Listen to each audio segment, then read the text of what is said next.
I stood in the ballroom of the Rosewood Estate, the most exclusive venue in our city, wearing the dress I'd bought specifically for tonight. Around me, 200 of Brittany's closest friends, most of whom she'd met exactly once, laughed at her joke. My parents stood beside her, my mother adjusting Brittany's tiara, my father beaming with pride. "Brit, I'm your sister," I said quietly. "And I'm the birthday girl," she shot back, examining her fresh manicure. "This is MY night. My moment. I can't have my corporate drone sister standing around making everyone uncomfortable. You don't even know how to have fun. I took off work to be here." "How noble," my mother said, not even looking at me. "Brittany, darling, the photographer is ready for family photos. Just you, me, and Dad. We want this to look cohesive." "What about Jordan?" someone in the crowd asked, one of Brittany's classmates I didn't recognize.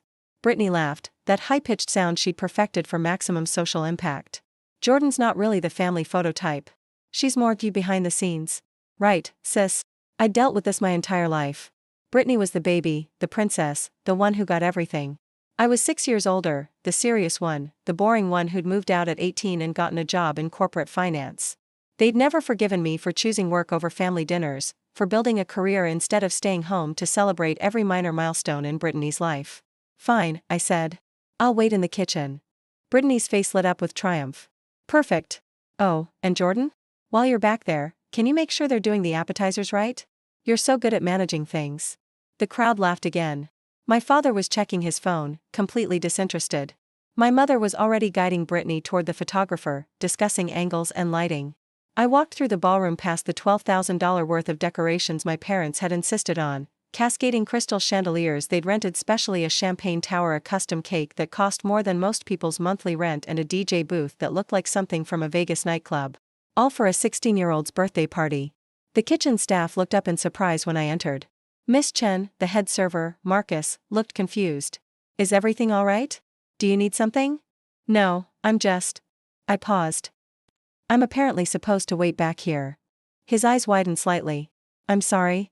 "It's fine," I said, pulling out my phone. "Don't worry about it."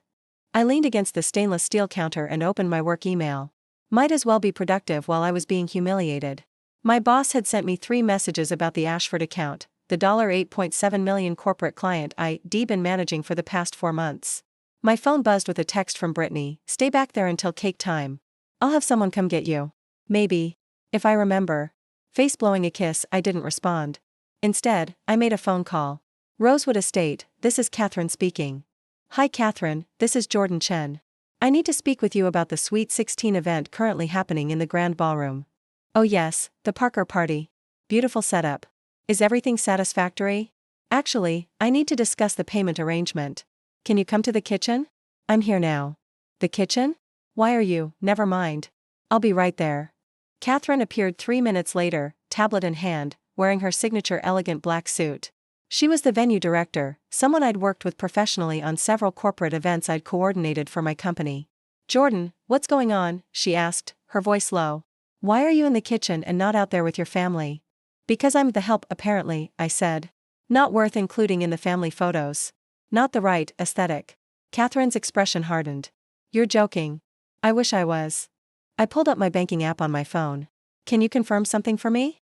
The payment for tonight's event, is it still on my corporate card?" She tapped on her tablet, her face growing more serious. "Yes. Jordan Chen, Director of Corporate Relations at Westbridge Financial. The $12,000 deposit and the remaining balance of $8,300 are both charged to your corporate account." "Why?" "And corporate events booked through employee accounts require the employee to be present and participating, correct? That's Westbridge Financial's policy for preventing fraud." Catherine's eyes met mine. "That's correct. If you're not participating as a guest, this becomes a misuse of corporate resources. I'd have to terminate the event and refund the charges." "I see," I said calmly, "and I'm currently standing in the kitchen because I was told the help stays back here." "Jordan, I can't let this continue," Catherine said, straightening her shoulders. "This is a violation of our agreement with Westbridge Financial. If you're being treated as staff rather than family, I have to shut this down." "Wait," I said, holding up a hand. "Give me a moment to think." Through the kitchen door, I could hear the DJ announcing the start of the party, music pounding, people cheering. Brittany's voice carried over the speakers: "Thank you all so much for coming to celebrate me. This is going to be the best night ever." My phone buzzed again. Another text from Brittany: "Actually don't come out for cake. You'll just bring down the vibe. Stay hidden. THX. I looked at Catherine. Let's go out there together. Her smile was slight but knowing. Professional matter? Extremely professional. We walked through the kitchen doors into the ballroom. The party was in full swing. Brittany was on the dance floor, surrounded by friends, my parents watching adoringly from the VIP table. The lights were perfect, the music was loud, and everyone was having the time of their lives. Catherine walked straight to the DJ booth and spoke to him. The music cut off abruptly. Hey! Brittany shouted. What's going on? Catherine stepped onto the small stage area, her voice carrying through the microphone. Good evening, everyone. I'm Catherine Morales, director of the Rosewood Estate. I apologize for the interruption, but I need to speak with the Parker family immediately regarding a critical matter with tonight's event. The room went silent. My mother stood up, her face flushed with anger. This is highly inappropriate. We're in the middle of a celebration. I understand, Mrs. Parker, and I apologize. However, this cannot wait. Catherine gestured to me. Jordan, could you please join me up here? I walked through the crowd. People parted, staring. Brittany's face had gone from annoyed to confused. What's Jordan doing? My father asked. Catherine, what is this about? Catherine's professional demeanor never wavered, but her voice was ice cold. This $12,000 event booking was made using a corporate account belonging to Jordan Chen, Director of Corporate Relations at Westbridge Financial. As per our contract with Westbridge, corporate-funded events require the cardholder to be present and participating as an honored guest, not as staff or excluded from the celebration. The room erupted in murmurs. My mother's face went white. What are you talking about? Brittany demanded. My parents paid for this party. Actually, I said quietly, I paid for it. The $12,000 deposit 4 months ago and the $8,300 final payment last week. Both from my corporate account, approved by my company for a family celebration. A celebration I was supposed to be part of. Jordan planned this event as a gift for you, Catherine continued. She coordinated with our team, selected every detail, approved every expense. And tonight, she was told to stay in the kitchen because she was the help. Brittany's mouth opened and closed like a fish. My father had his phone out, probably checking his bank statements, realizing he hadn't paid for any of this. This is ridiculous, my mother said, her voice shaking. Jordan, stop being dramatic. You know you're welcome here. Am I? I asked. Because 20 minutes ago, you told me I couldn't be in family photos. You said I wasn't the family photo type. Brittany texted me to stay hidden in the kitchen so I wouldn't bring down the vibe. I held up my phone, showing the text messages. Several people in the crowd leaned in to read them. Catherine spoke again. Under these circumstances, I'm required to terminate this event effective immediately. The Rosewood Estate does not permit the abuse of corporate booking privileges, nor do we condone the mistreatment of any guest, especially the guest who made this entire celebration possible. No! Brittany shrieked. You can't do this. This is my party. My sweet 16. Everyone's here. It's supposed to be perfect. Then you should have treated your sister with basic respect, Catherine said simply. My father finally found his voice. Jordan, sweetheart, clearly there's been a misunderstanding. Come on. Don't ruin your sister's special night over a little joke. A joke? I asked. You've been treating me like an outsider for years. Every family event, every holiday, every celebration, I'm either forgotten or treated like an inconvenience. I thought maybe, just once, for something I actually planned and paid for, I'd be included. I was wrong. Jordan, please, my mother begged, her eyes darting around the room at all the watching faces. Think about what you're doing. All these people just watched you exclude your own daughter from a party she paid for, I said. I'm not the one who should be embarrassed right now. Brittany's face was red, tears streaming down her makeup. I hate you. You're destroying everything. You're so jealous that I'm prettier and more popular and everyone loves me more. I'm not jealous, Brittany. I'm just done. Catherine touched my arm gently. Jordan, what would you like me to do? It's your event, technically. Your decision. The room held its breath. 200 people, phones out, recording every second. My parents looking panicked. Brittany sobbing, mascara running, her perfect Instagram moment crumbling. How much time is left on the booking? I asked. 3 hours, Catherine said. And if I cancel now, what happens to the deposits? Full refund to your corporate account within 5 business days. The vendors pack up immediately. Brittany dropped to her knees, actually on her knees in her expensive dress, hands clasped. Please, Jordan. Please don't do this. I'm sorry, okay? I'm sorry. I'll do anything. You can be in all the photos. You can sit at the VIP table. Please don't cancel. Everyone's watching. Everyone from school is here. Please. It was the first time in 6 years she'd ever said sorry to me. The first time she'd ever acknowledged I was worth apologizing to. "Jordan," my father said, his voice taking on that authoritative tone he used when he wanted to control a situation. "You're an adult. You're 22 years old. Act like it. Don't throw a tantrum because your feelings got hurt." A tantrum? I felt something cold settle in my chest. I spent 4 months planning this. I spent $20,300 of my own money, yes, corporate account, but it comes out of my annual budget.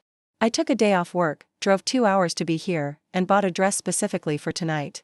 And I was told to hide in the kitchen like I was an embarrassment. "We were joking," my mother insisted. "You're so sensitive. You always have been." "Mrs. Parker," Catherine interjected, "I was in the kitchen." Jordan was genuinely hurt. This wasn't a misunderstanding. This was exclusion. One of Brittany's friends, a girl named Ashley, spoke up from the crowd. "Wait, Jordan paid for all of this? The venue, the decorations, everything?" "Everything," Catherine confirmed. The crystal chandelier's rental alone was $3,200. The cake was $1,100. The DJ package was $2,800.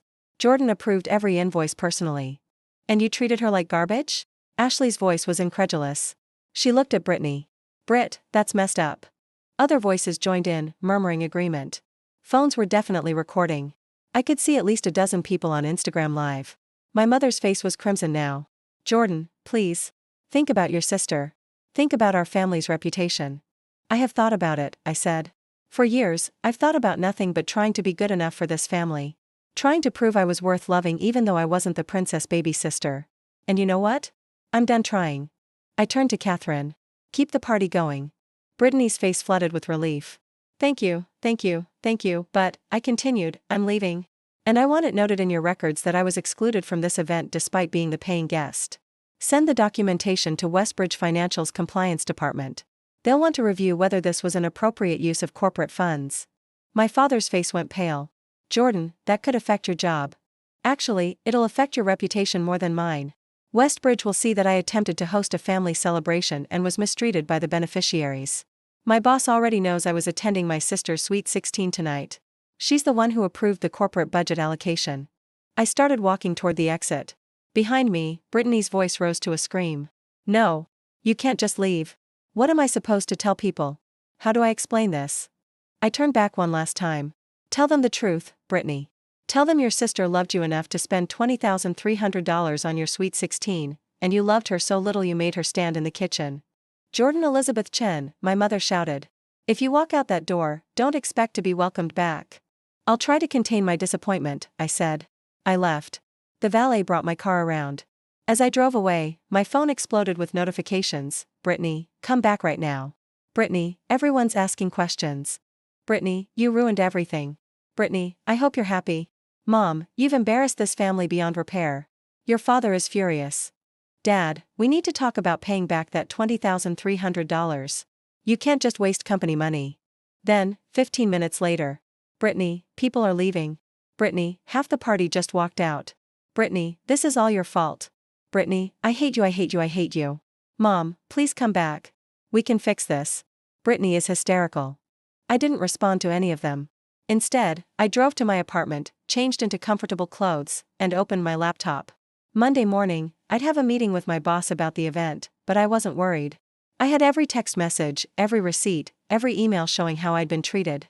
My phone rang. Unknown number. "Hello? Hi, is this Jordan Chen?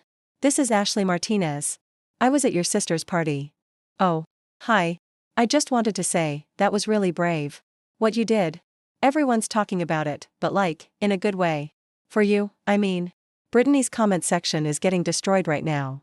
Her comment section? Yeah, she was doing Instagram Live when everything went down. It's everywhere. People are calling her out for treating you like that. She's losing followers. It's kind of crazy. After we hung up, I checked Instagram. Sure enough, clips from the party were circulating. Entitled "Rich Girl Abuses Sister Who Paid for Her Party" had 2.3 million views. The comments were brutal.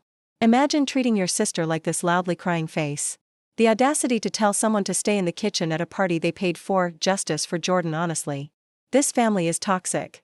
3 days later, I received an email from Catherine at the Rosewood estate. "Jordan, I wanted to follow up after Saturday's event.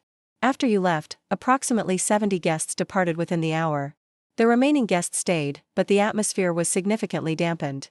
The Parker family left at 9 p.m., nearly 2 hours before the scheduled end time. I've submitted my report to Westbridge Financial's compliance department as you requested. I also wanted to let you know that you handled an incredibly difficult situation with remarkable grace and professionalism. If you ever need a reference or recommendation, please don't hesitate to contact me. The Rosewood Estate would be honored to host any future events you wish to plan, corporate or personal. 2 weeks later, my boss called me into her office. Jordan, I received the compliance report about your sister's Sweet 16. My stomach tightened. Yes, ma'am. I also received 3 emails from Catherine Morales at the Rosewood Estate praising your professionalism under difficult circumstances, 2 calls from Westbridge clients who saw the video online and wanted to commend you for setting boundaries, and a memo from our CEO saying that your handling of the situation exemplified our company values of dignity and respect. I blinked. I'm sorry? You're not in trouble, Jordan. You used your corporate budget appropriately for a family event. The fact that your family treated you poorly doesn't reflect on you, it reflects on them. However, going forward, we're implementing a new policy requiring pre-approval for family event bookings, just to protect our employees from similar situations. I understand. Also, she smiled, you're being promoted to Senior Director of Corporate Relations, effective immediately. 18% salary increase. You've earned it. I left her office in a daze. My new salary was $127,000 a year. I was 22 years old. And I'd done it entirely on my own, without my family's help or approval. My phone buzzed. A text from my mother, your father's birthday is next month. We expect you to attend and contribute to the celebration. Family is family, Jordan. I blocked the number. Then I called Catherine at the Rosewood Estate. Hi, it's Jordan Chen. I'd like to book the terrace room for a small celebration next month. Just me and about 15 colleagues from work. Can you help me plan something? It would be my absolute pleasure, she said warmly. I'd spent 22 years trying to earn my family's love by being smaller, quieter, more accommodating. By letting them exclude me and pretending it didn't hurt. But I was done being small. I was done being the help. I was done standing in the kitchen while other people celebrated at my expense. I finally learned that the people who truly value you don't make you beg for a seat at the table. They save you one without being asked. And if they don't? You build your own table. Have you ever been treated like an outsider by your own family? How did you set boundaries? Share your experience in the comments.